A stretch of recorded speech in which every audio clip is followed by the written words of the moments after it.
자, 오늘은 느헤미야 1장 6절을 중심으로 해서 한번 따라서 했습니다.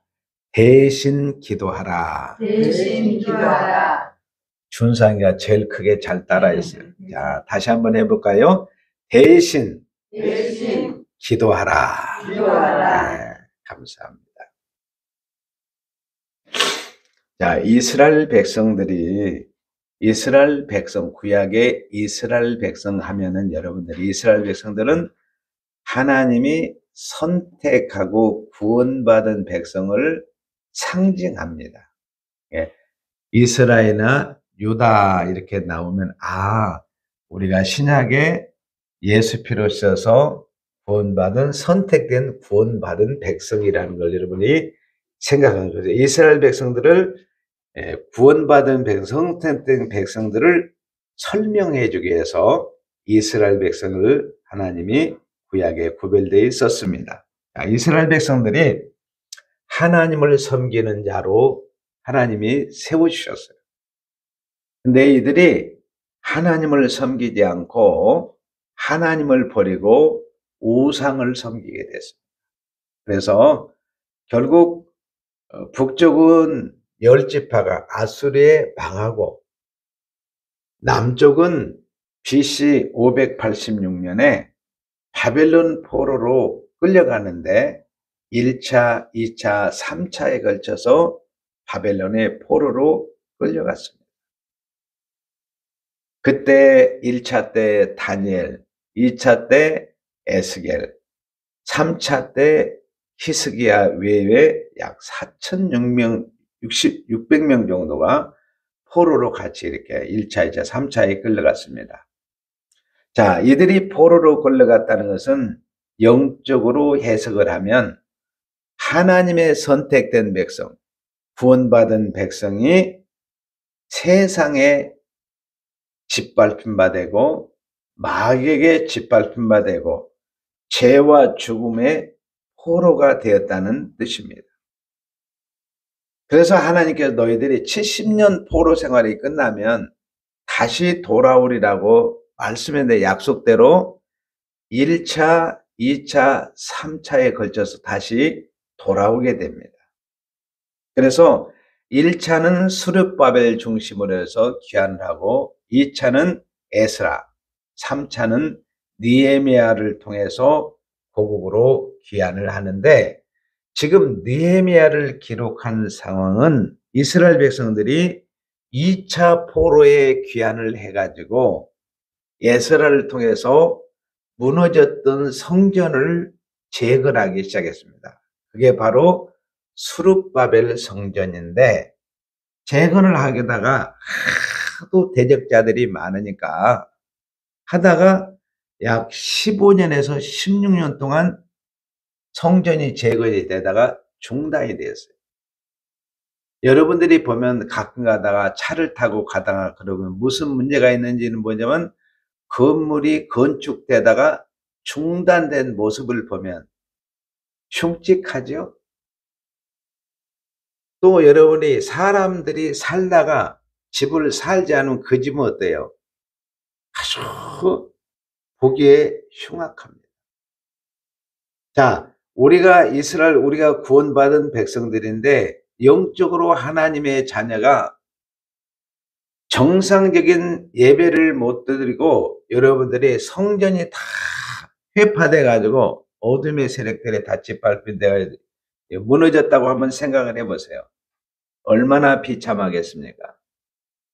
자, 예스라엘에서 성전 건축을 재건하다가 이제 이런 고통을 당했는데 배경을 보면은 에스라와 느헤미야, 학개스가라는 함께 읽어야 될 성경입니다. 자, 에스라가 성전을 재건하다가 약 15년에 16년이 중단되었을 때 학개스가라에 의해서 다시 이제 재건을 이야기하는 가운데서 지금 에스라가 보니까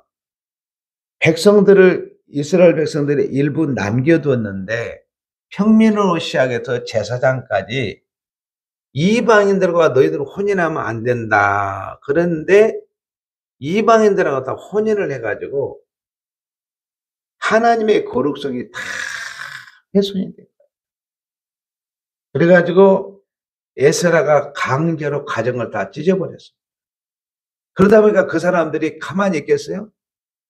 농기군에 뭐니 다 가져와가지고 성벽을 다 무너뜨리고 성문을 다 불태워버린 거예요. 이런 절망 가운데 환난과 고난을 당하고 있을 때 느헤미야의 친동생 하나냐가 두세 사람은 같이 이제 바벨론의 포로에 가 있는 느헤미야에게 고국의 소식을 전합니다. 그때 느헤미야가 고국의 소식을 듣고 울면서 금식하면서 하나님께 기도를 시작합니다. 자신의 고국, 자신의 고향, 친척, 이스라엘 민족 모두는 한 가족인데, 한 피바다 한 몸을 이룬 가족인데, 그러면서 느헤미야가 기도를 하는데, 느헤미야는 지금 위치가 어느 데쯤은 왕궁에서 함께 일하는 술 맡은 관원장이었습니다. 그러니까 아무나 일을 시키지 않는 그 당시에는 왕을 독살하는 일이 참 많았어요. 그래가지고 아무리 가까운 친척도 이 일은 안 맡깁니다. 근데 느헤미야는 포로 병인데 하나님의 특별한 은혜를 입혀가지고 이제 이 느헤미야가 술 맡은 관원장으로서 아주 높은 주에서 왕과 아주 가까운 거리에서 매일 왕과 대면하고 스스럼 없이 서로 대화할 수 있는 그런 관계입니다. 그런데 어떤 면엔 느헤미야는 개인적으로는 너무 편안하고 행복한 그런 위치에 있었는데 이 고국의 충격적인 이 메시지를 듣고 이제 내가 어떻게 하면 이 형제와 자매들을 건져낼까? 야, 성도님들은 이런 일이 발생했을 때 여러분들은 어떻게 해야 되겠습니까?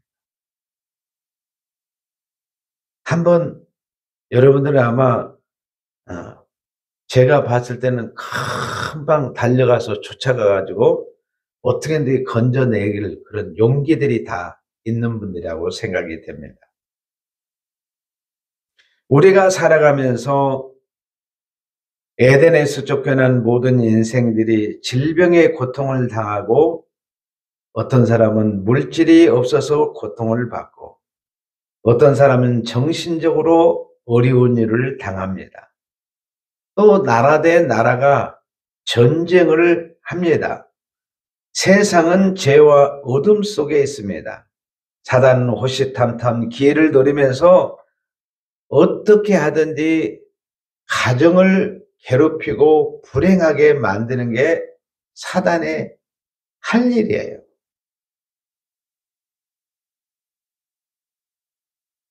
그런데 천국에서 우리를 내려다보고 계시는 예수님은 무슨 생각을 하고 계셨을까요? 자, 우리가 이렇게 어떤 사람은 물질 때문에, 어떤 사람은 건강 때문에, 어떤 사람은 정신적인 문제로, 어떤 사람은 가정의 문제로 고통당하고 있는 모습을 지켜보는 예수님은 어떻게 하시겠어요?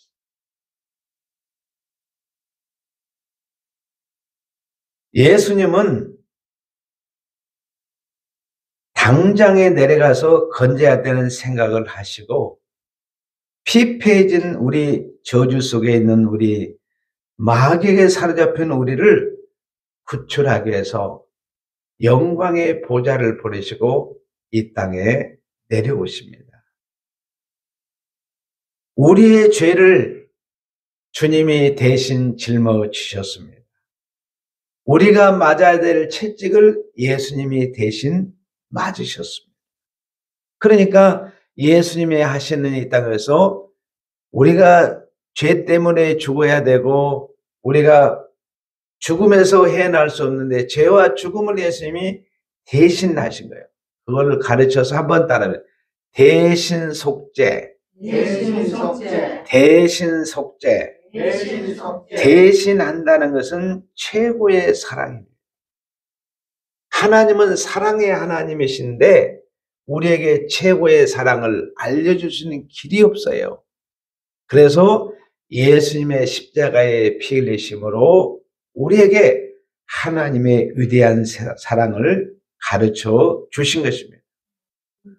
자, 여러분, 엄마는 아들을 대신해서 아프고 아들을 대신해서 슬퍼하고 또 아들을 대신해서 엄마가 매를 맞으면 엄마는 기뻐하십니다.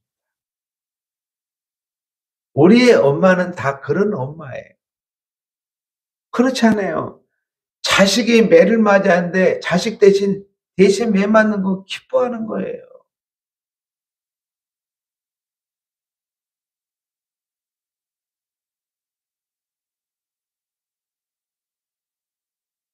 대신한다는 것은 최고의 사랑을 말합니다.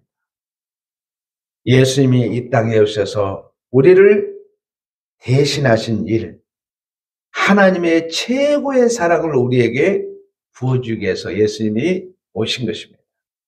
자, 느헤미야가 자기 고국 친족들이 큰 환난을 당했다는 소식을 들었습니다. 그때 어떻게 했겠습니까? 예수님처럼 대신한 일을 합니다. 자기 민족을 대신했습니다. 첫째로 무엇을 대신했습니까? 예수님은 우리를 대신해서 죄짐을 짊어지시고 대신 고난을 받으시고 대신 십자가에 못 박혀 죽으시고 무덤에 있는 우리들을 살리기 위해서 예수님이 먼저 죽으시고 3일 만에 부활하셨습니다. 그것은 우리를 부활의 자리로 끌어올리시기 위해서 예수님이 죽으시고 부활하셨습니다. 이건 여러분이 놓쳐서는 절대로 안 되는 것입니다.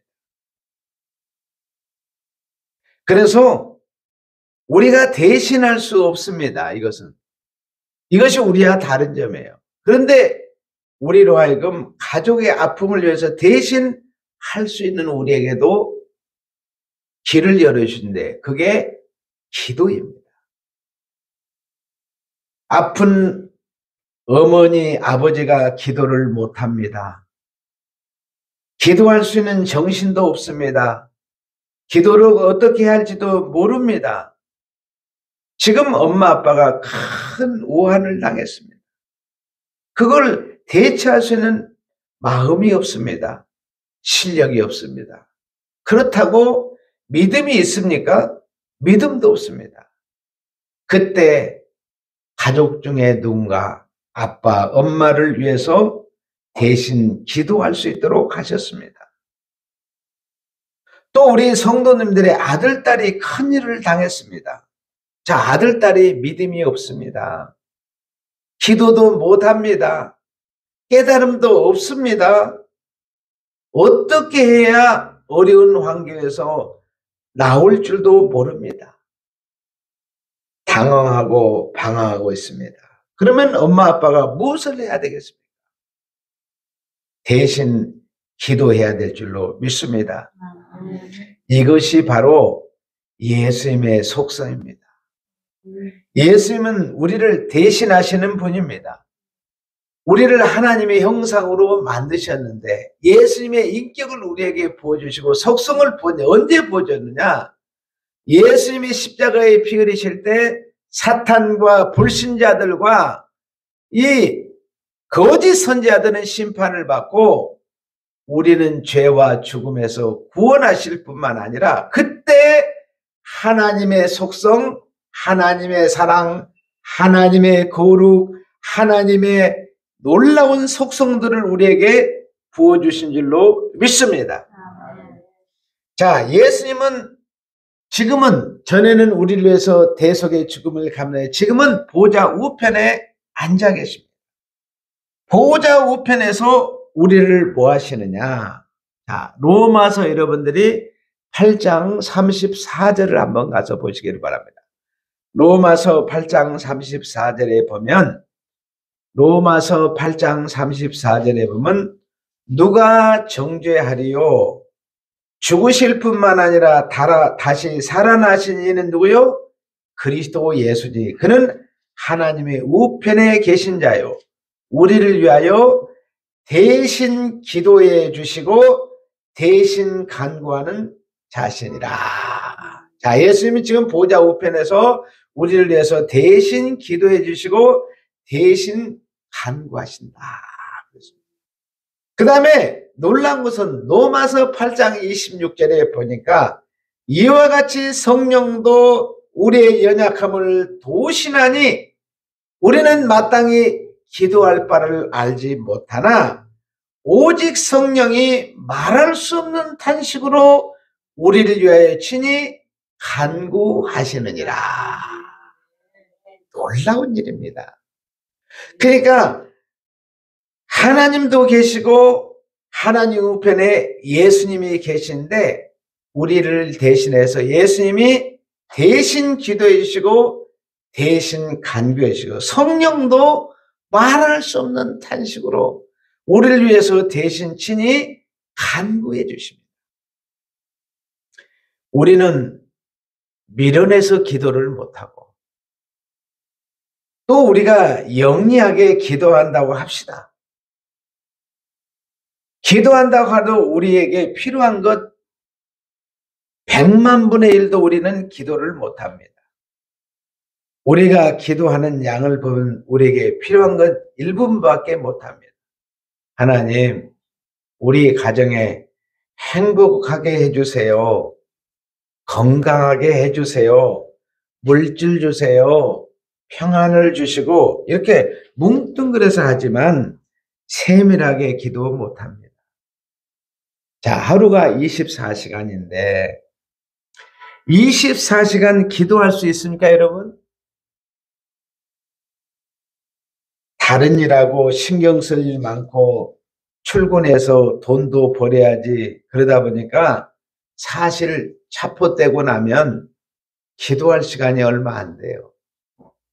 그래서 여러분들에게 첫 시간 출발할 때 새벽 기도 시간에 기도하라고 하는 정해준 것은 하나님의 놀라운 은혜인 줄로 믿습니다. 하루 출발할 때 여러분들이 거리가 멀어서 새벽 기도 못하면 바로 제가 단톡방에 새벽 기도 메시지 올려주잖아요. 그걸 가지고 여러분들이 다 기도하는 줄로 믿습니다. 우리가 사실 기도를 하지만 자녀들을 위해서 기도하는 것도 일부분 눈에 보이는 것 몇 가지 하고 말지 더 깊이는 못합니다.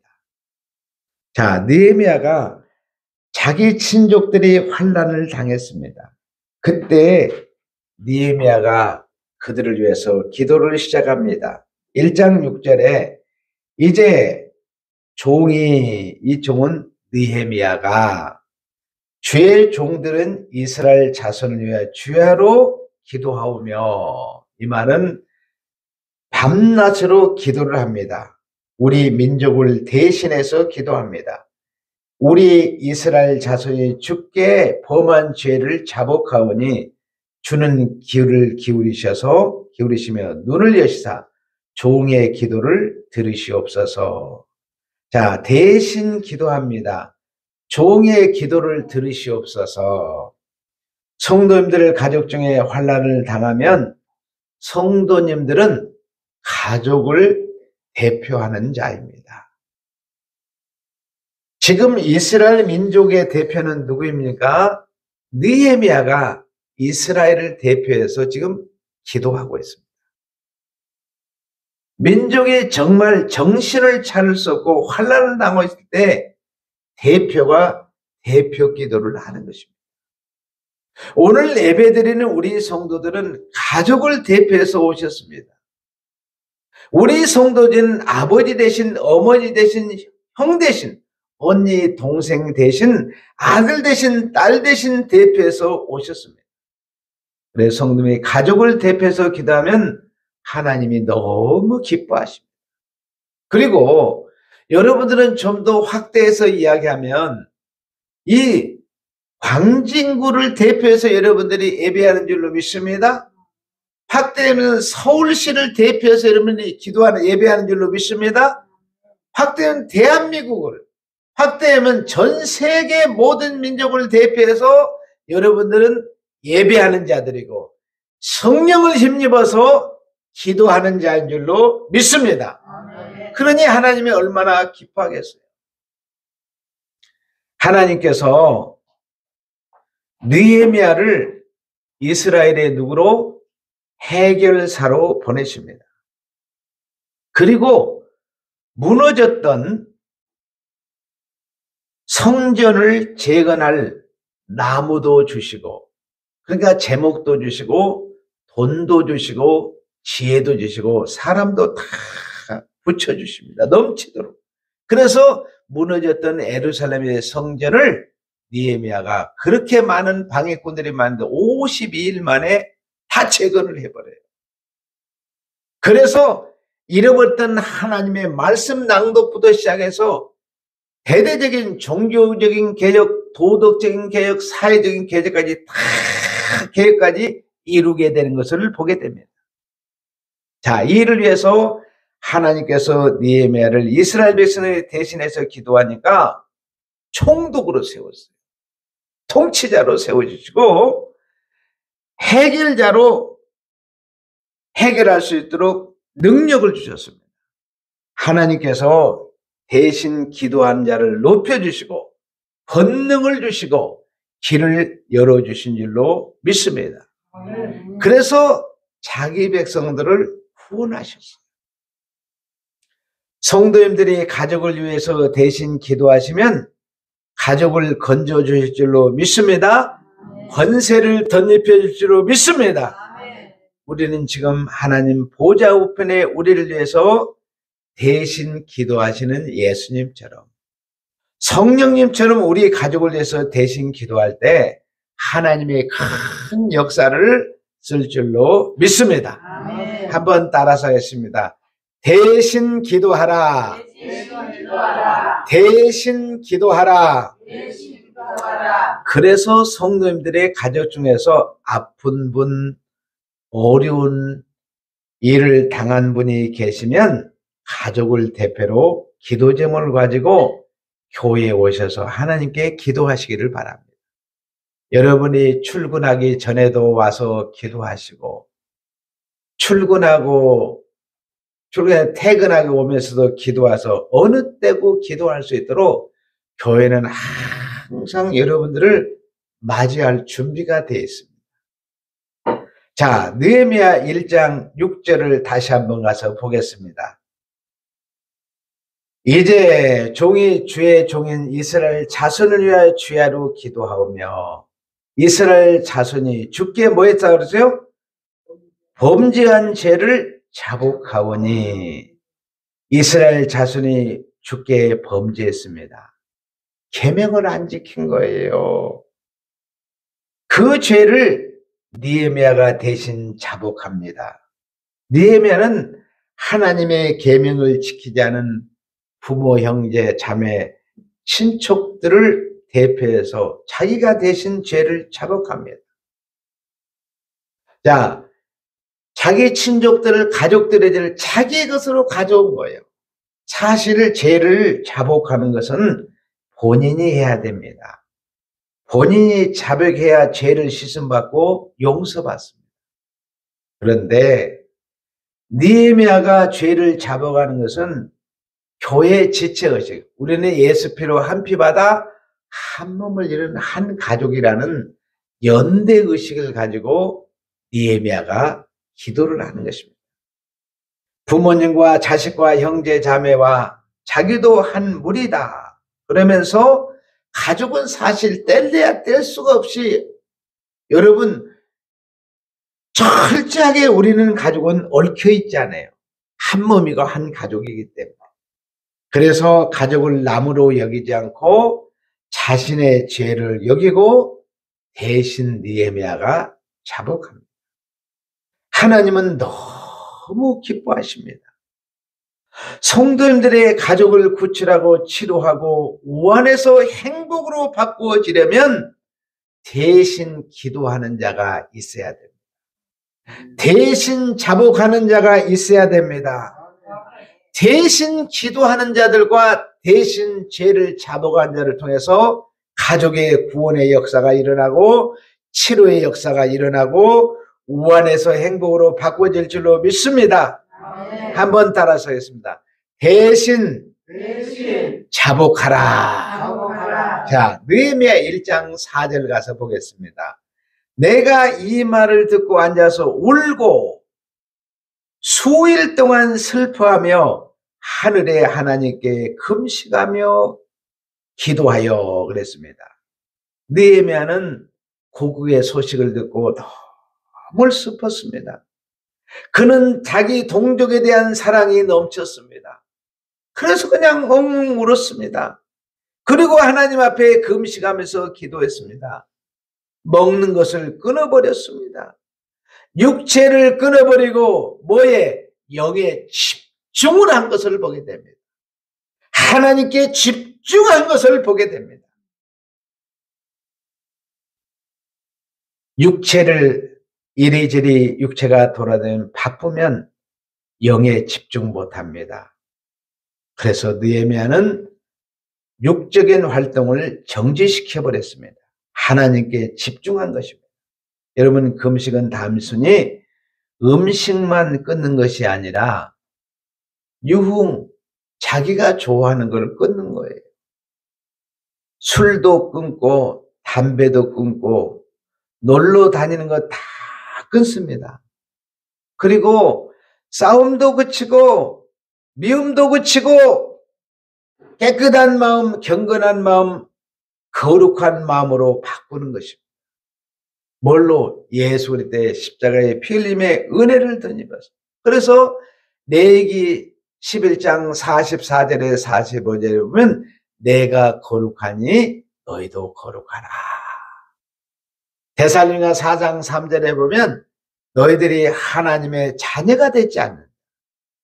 그러므로 너희들이 이제 거룩하게 살아라. 아멘.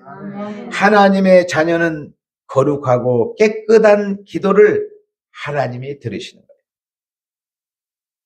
사실은 이스라엘 백성들은 하나님께 이들이 징계받은 것은 계명을 안 지켰습니다. 하나님을 버리고 우상을 숭배했어요. 그런데 그 중에 남은 자들이 있었습니다. 여러분, 성경에 보면 남은 자 사상이 있습니다. 창세기 7장 23절에 보면 세상이 다 하나님을 버리고 하나님이 한탄할 정도로 타락을 했습니다. 그런데 하나님께서 노아의 8가정만 창세기 7장 23절에 보니까 남겨두었더라. 아멘? 노아의 8가정을 하나님이 남기셔서 하나님께서 나머지는 다 물로 심판했지만 이들의 8가정은 하나님이 구원하신 것입니다. 이사야서 6장에 보면 나무가 상수린 나무가 배임을 당하도 그 그루터기는 남아있더라 그랬습니다. 그리고 여러분들이 열왕기상 19장 여러분들이 14절에 보면은 엘리야가 이제 바알신과 싸워서 승리했습니다. 그런데 이세벨이 가만 놔둡니까? 그래서 도망쳐가지고 노듭나무 밑에 홀려서 하나님 다 선지자들이 죽임을 당하고 나 혼자 남았습니다. 근데 나 혼자 남았는데 내 생명까지라도 이들이 취하려고 합니다. 어떻게 해야 되겠습니까? 그랬을 때 하나님께서 엘리야에게 눈을 쫙 열어서 바알에게 무릎 꿇지 않은 7,000명을 내가 남겨뒀다. 할렐루야. 여러분들은 바알에게 무릎 꿇지 않은 7,000명의 용사인 줄로 믿습니다. 하나님께서 그런 자들로 바벨론 포로로 끌려가지 않고 그들을 남겨주셔서 선택된 자기 백성을 보존하라고 남겨두었는데 이들이 이 은혜를 다 잃어버린 거예요. 우상을 섬기고 쾌락이죠, 육체를 죽이는 쪽으로 갔습니다. 경건이 멀어지고 거룩성이 완전히 사라지게 됐어요. 그때 느헤미야가 자기 한 사람이라도 교회의 거룩을 지켜야 되겠다 선언을 하고 금식하면서 기도합니다. 교회가 타락할지라도 나 한 사람이라도 경건과 거룩을 지키겠다 그러면서 느헤미야가 일어납니다. 내 형제 자매 부모가 하지 못한 것을 내가 해야 되겠다. 내가 거룩해야지. 금식하면서 먹을 것을 끊고 즐거움도 끊고 타락도 끊고 쾌락도 끊고 욕망도 끊고 경건하고 거룩한 상태에서 하나님을 찾으면서 기도를 합니다. 얼마나 아름답습니까? 가족들이 하지 못하는 거룩함을 본인이 하는 것입니다. 하나님께서 거룩한 성도를 보시고 너무 기뻐하십니다. 그가 하는 모든 기도를 하나님이 응답하지 않을 수가 없었습니다. 그리고 그들을 건져주셨습니다. 하나님은 거룩한 기도를 기뻐하시고 아들, 딸을 대신해서 기도하시는 어머니, 아버지를 또 기도하시는 가족 중에 한 사람은 거룩한 통로가 돼야 되지 않겠어요? 가족이 10사람인데 다 타락하면 여러분 은혜의 줄기를 누가 이어가겠습니까? 10가족이 다 떠나면 은혜의 줄기가 끊어져 버려요. 생명줄이 끊어지는 거예요. 은혜의 줄이 끊어지는 거예요. 하나님 대신 기도한 그분을 통해서 응답하시고 대신 잡아가는 그 통로를 통해서 하나님이 역사하시고 대신 거룩한 그 성도를 통해서 하나님께서 그 가정과 교회와 백성들에게 복을 주십니다. 그러므로 성도들은 가족을 대표해서 거룩함에 힘쓰시기를 바랍니다. 아멘. 그러면 하나님은 기뻐하시고 성도들 통해 복을 내리실 줄로 믿습니다. 아멘. 한번 따라해서 대신 거룩하라. 대신 거룩하라. 대신 거룩하라. 대신 거룩하라. 자, 느헤미야가 3가지를 대신했습니다. 대신한 것은 예수님의 속성을 느헤미야가 닮은 거예요. 예수님의 인격을 닮은 것입니다. 예수님은 대신하신 분입니다. 성도들도 대신할 수 있는 영역이 있습니다. 그것이 첫째가 뭐라고요? 대신 기도하는 겁니다. 그리고 대신 죄를 잡아가는 거예요. 그리고 대신 거룩하는 삶을 사는 거예요. 그래서 가정의 모든 문제들이 해결되고 다 치유돼서 행복한 가정으로 행복한 민족으로 서가는 줄로 믿습니다. 아멘. 마지막으로 한번 따라서 했습니다. 대신 기도하라. 대신 기도하라. 대신 기도하라. 대신 기도하라. 대신 자복하라. 대신 자복하라. 대신 자복하라. 대신 자복하라. 대신 거룩하라. 대신 거룩하라. 아멘. 아멘. 우리 준상이가 제일 잘했어요. 같이 한번 기도하겠습니다. 하나님 감사합니다. 우리가 가족과 교회 지체들을 위해서 대신 기도하게 하시니 감사합니다. 아멘. 대신 죄를 잡아갈 수 있는 은혜를 주시니 감사합니다. 아멘. 대신 거룩을 지켜낼 수 있도록 도와주시니 감사합니다. 아멘. 영광을 받아 주옵소서. 아멘. 예수님의 이름으로 기도하옵나이다. 아멘. 찬송